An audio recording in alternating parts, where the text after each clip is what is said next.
Hello, नमस्ते, प्रणाम। बासे के करीलवा से निकले नी सीता हो, हथवा डलरिया लिहले ठाड़, शीशम के पलंगिया पर बैठे न दूल्हा दुलरू, झपसी धरे न दाहिनी बाएं, छोड़ा छोड़ा प्रभु मोरी दाहिन बाहिया हो, अबही त पापा घर कुआर, जवने ही दिनवा पापा पौआ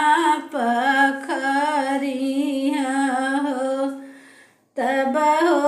बबिया हल तुहार, बस के करीलवा से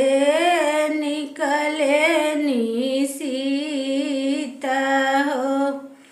हथवा डलरिया लिहले ठाड़, शीशम के पलंगिया पर सुते न दूल्हा दुलरू,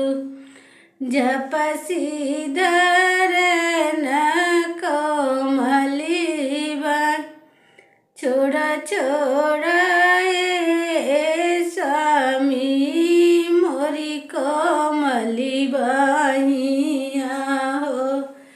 अबही त चाचा घर कुआ, जवने ही दिनवा चाचा दिहा कन्या दानवा हो, तब